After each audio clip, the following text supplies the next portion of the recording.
Bismillahirrahmanirrahim. Assalamualaikum warahmatullahi wabarakatuh. Yang pertama, yang saya hormati Bapak Hari Lutfi selaku dosen mata kuliah Kewirausahaan Prodi D3 Digital Marketing. Yang kedua, saya ucapkan terima kasih kepada Kak Dandi selaku asisten dosen mata kuliah Kewirausahaan Prodi D3 Digital Marketing. Dan yang ketiga, tak lupa saya ucapkan juga terima kasih kepada kelompok 2 yang telah berdiskusi menyusun dan membuat PPT kali ini, sehingga pada kesempatan kali ini kita dapat mempresentasikannya dalam rangka tugas kewirausahaan. Oke, untuk kelompok 2 sendiri terdiri dari 5 orang yang diketuai oleh Aldin Firdaus dan beranggotakan Fani Rahmadani, Febi Oktaliana, Iqbal Maulana, dan Sofa Marwah. Baik, untuk presentasi kali ini kita akan mempresentasikan bisnis model Canvas atau biasa disebut BMC. Untuk pemaparan materi pertama akan dipaparkan oleh Saudara Aldin. Kepada Saudara Aldin, waktu dan tempat dipersilakan.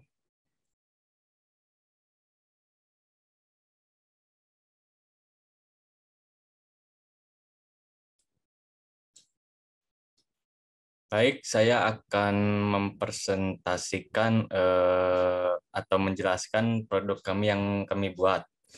Produk kami yang kami akan presentasikan yaitu adalah Indorice. Nah, Indorice ini adalah suatu instant food yang dapat dimasak dengan waktu 4 hingga 5 menit.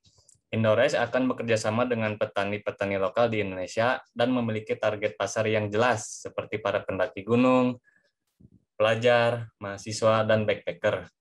Nah, Indodash ini memiliki beberapa menu yang akan diproduksi, yaitu nasi dengan lauk rendang dan nasi kuning dengan lauk ayam. Nah, ini adalah poin-poin dari BMC atau Business Model Canvas. Yang pertama itu adalah Key Partners, Key Activities, Key Research, Value Proposition, Customer Relationship, Channels, Customer Segment, Cost Structure, dan Revenue Streams.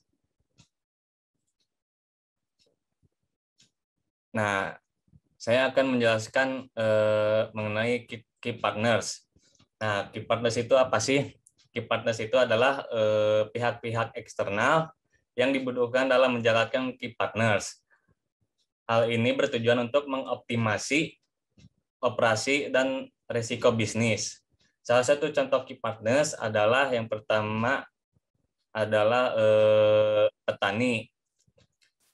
Nah, petani ini adalah sebagai suplai bahan baku untuk produk kami. Kemudian yang kedua adalah web developer dan aplikasi untuk membuat website atau aplikasi tempat untuk berjualan. Kemudian yang ketiga adalah food store, yaitu tempat atau toko untuk menyediakan produk yang kami jual. Kemudian yang keempat itu adalah jasa pengiriman untuk mengirimkan produk yang kami buat. Kemudian yang kelima reseller, yaitu untuk membantu penjualan produk kami. Nah, selanjutnya key activities. Nah, key activities ini adalah bagian dari model bisnis yang menyatakan kegiatan-kegiatan penting yang harus dilakukan perusahaan agar bisnisnya berjalan. Key activities ini dapat berupa kegiatan untuk menciptakan dan menyampaikan value proposition ke customer, menjangkau pasar, mempertahankan customer relationship, dan menciptakan pendapatan.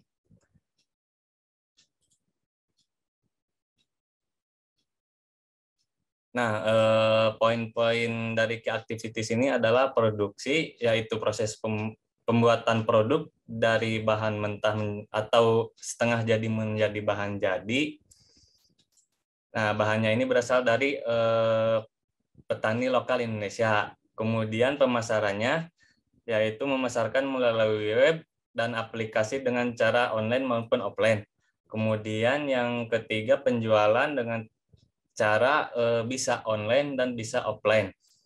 Yang terakhir yaitu promosi dilakukan dengan cara mengunggah produk di web atau aplikasi, atau bisa juga dengan menyewa jasa influencer yang sesuai dengan produk kami. Nah, selanjutnya akan dijelaskan oleh Fani. Untuk Fani dipersilahkan. Nah, selanjutnya ada key research. Pertama, SDM. SDM, sumber daya manusia. Untuk pembuatan produk nasi instan ini membutuhkan sumber daya manusia yang memiliki keterampilan skill yang berkualitas. Dalam penerapan strategi bisnis, SDM juga sangat diperhatikan karena SDM mempengaruhi berkembangnya usaha ini. Strategi yang ditetapkan adalah dengan menerapkan tanggung jawab, jujur, serta rajin dalam bekerja.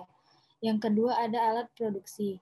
Alat yang digunakan untuk pembuatan produk nasi instan. Untuk memulainya dibutuhkan beberapa modal peralatan dan mesin produksi seperti wajan, mesin sil, kompor gas.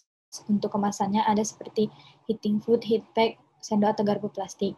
Lalu yang ketiga ada bahan baku. Bahan mentah yang akan diolah menjadi makanan jadi. Bahan baku yang diperlukan adalah beras, daging sapi, ayam potong, dan bumbu yang akan diolah. Lalu selanjutnya ada value proposition. Mengapa konsumen harus mencoba produk nasi instan kami? Karena kami menjamin adanya yaitu pertama produk yang halal, kedua praktis, mudah dibawa kemana-mana, instan dimasak dengan waktu 4-5 menit, fleksibel, sehat, juga menyenangkan. Selanjutnya akan dilanjutkan oleh Feby.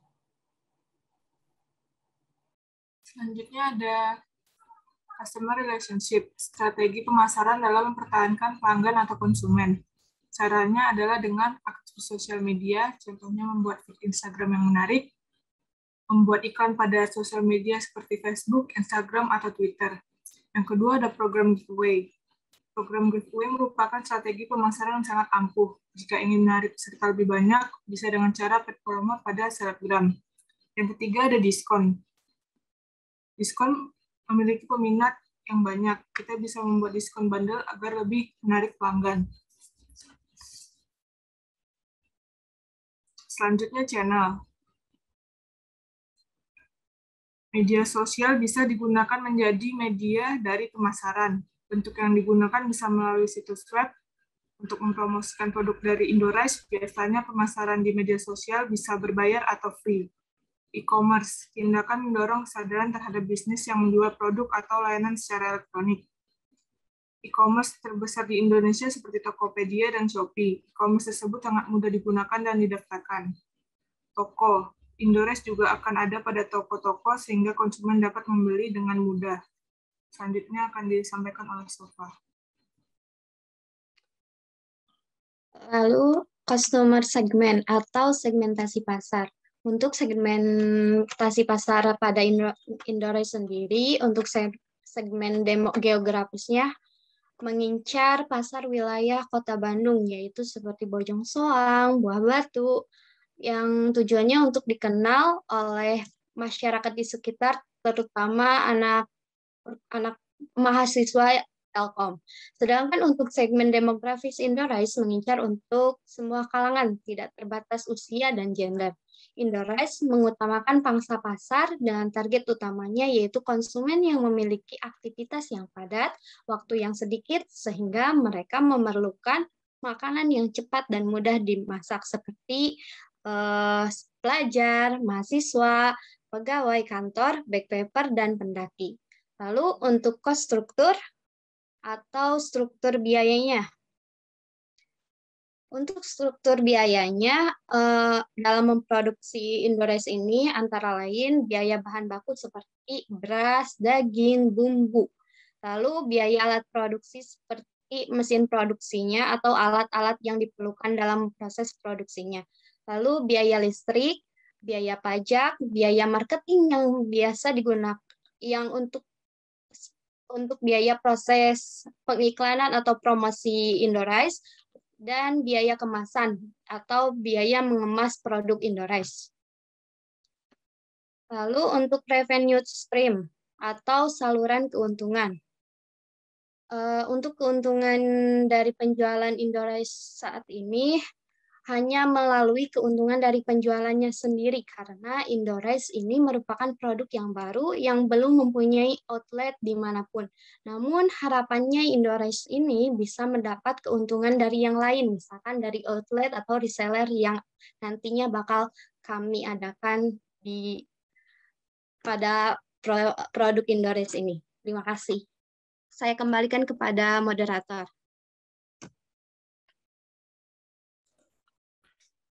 Oke, baik. Untuk kesimpulan dari presentasi kali ini, untuk kesimpulan yang pertama adalah dari BMC. Nah, apa sih itu BMC? BMC itu adalah bisnis model kanvas yang biasa disebut sebuah strategi dalam manajemen yang berupa visual chart yang terdiri dari 9 elemen. Secara garis besar, alurnya mengalir dari satu elemen bisnis menuju elemen penting berikutnya. Nah, kalau misalkan BMC ini saling berkaitan di antara satu dan yang lainnya. Nah, untuk 9 elemennya sendiri ada key partners, key activity, value proposition, customer relationship, customer segment, key resource, channel, cost structure, dan revenue stream. Nah, untuk produk dari BMC kita ini, kenapa kita memilih produk Indorice? Karena kita lihat pada era sekarang ini, 4.0 ini, setiap orang itu selalu ingin serba instan dan cepat, terutama dalam makanan. Oleh karena itu, dengan adanya Indorice ini, kami berharap bisa memenuhi kebutuhan masyarakat dalam makanan cepat saji. Dikarenakan Indorice ini memiliki banyak kelebihan. Yang pertama itu halal, kemudian sehat, tanpa pengawet, dan juga fleksibel, mudah dibawa kemana saja. Nah, mungkin cukup sekian dari kami. Kurang lebihnya mohon maaf. Wassalamualaikum warahmatullahi wabarakatuh.